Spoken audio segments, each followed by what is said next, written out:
Udah bermaksiatnya. Kita ini hidup buat apa sih? Tujuan kita hidup buat apa? Apa yang mau kita capai di dunia ini? Kita bertobat, bermaksiat lagi.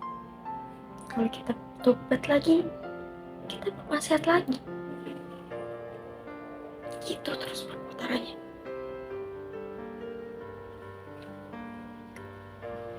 Kalian tuh ngerasa kalau hidup kalian panjang, umur kita masih lama lagi. Allah itu baik banget. Ketika kita malu berdoa lagi kepada Allah setelah kita banyak melakukan maksiat, buat apa ketika kita bermaksiat terus menerus sampai akhirnya kita malu sama Allah.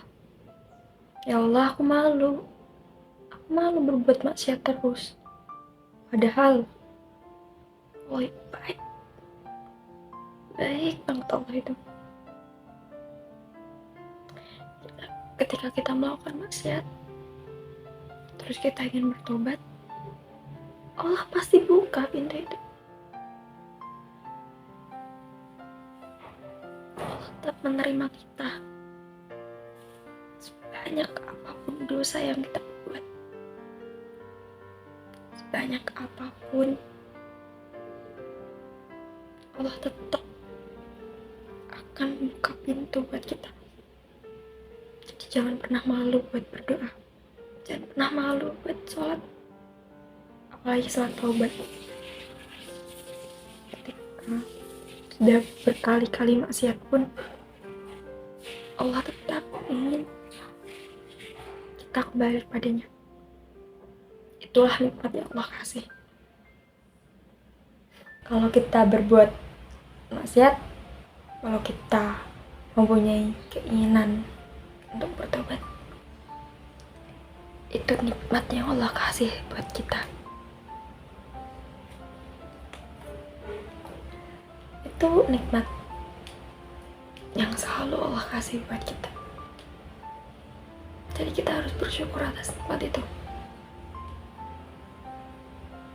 Bersyukur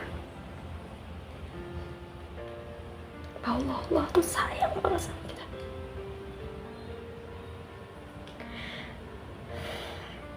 Dan buat para Gen Z, ingat, kalau Allah itu Maha melihat apa yang kita lakukan, Maha mendengar apa yang kita butuhkan. Jadi jangan pernah ragu untuk kembali kepadanya. Dan hakikat bermaksiat itu bersambung dengan satu sama lain. Ibaratnya begini, ketika kita melakukan satu maksiat itu akan tersambung. Kita ingin melakukan maksiat yang lain. Awal kita berbuat maksiat itu berat, rasanya sulit, pasti sulit, gelisah, kita takut buat melakukannya. Tapi ketika kita sudah melakukan satu kemaksiatan, setan itu nggak pernah diem. Setan pasti mendorong kita untuk terus berbuat maksiat. Maksiat satu ke maksiat yang lain. Nah, para ulama mengatakan itu efek dari berbuat baik itu adalah kita dimudahkan untuk berbuat baik selanjutnya. Dan efek buruk dari berbuat buruk itu akan dimudahkan untuk berbuat buruk selanjutnya, berbuat hal-hal buruk lain. Ada beberapa orang yang bilang kalau suatu kemaksiatan itu candu karena kamu sekali melakukannya, kamu akan terus melakukannya. Sama halnya dengan berbuat baik.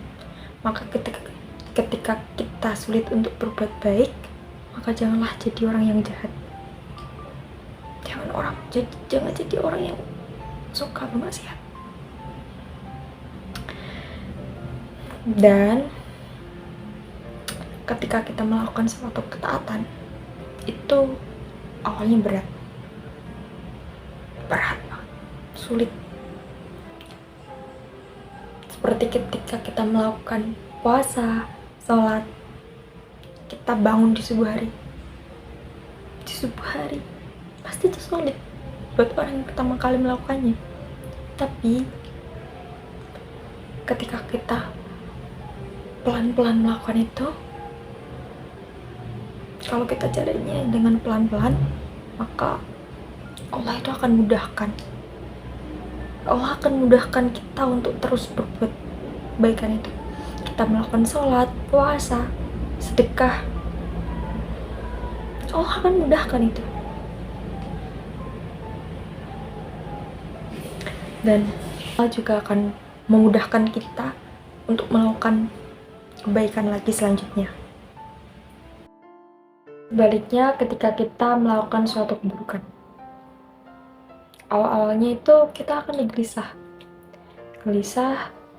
takut akan melakukan maksiat, takut Allah akan lihat itu, takut Allah akan mendengarnya. Tapi hadiah dari berbuat keburukan itu akan diberikan kemudahan untuk buat keburukan yang lainnya. Dan keburukan itu tidak akan sama seperti yang kita lakukan. Dan setan itu tidak akan pernah diam ketika kita melakukan suatu maksiat. Dia akan berkesikan berkali-kali lagi untuk kita melakukan suatu kemaksiatan lagi.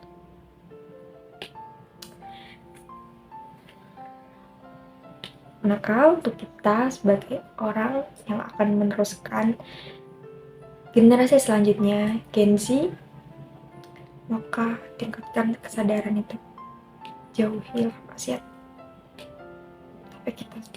Tapi ketika kita sudah terlanjur melakukannya, Allah itu baik.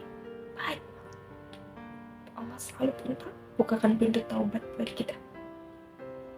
Berapa kali pun maksiat yang kita lakukan, berapa kali pun dan berapa ribu kali pun. Jadi jangan pernah malu untuk berbuat tobat. Jangan pernah malu untuk bertobat. Karena sesungguhnya tobat itu hal yang paling disukai oleh Allah. Jadi kita harus balik jalannya.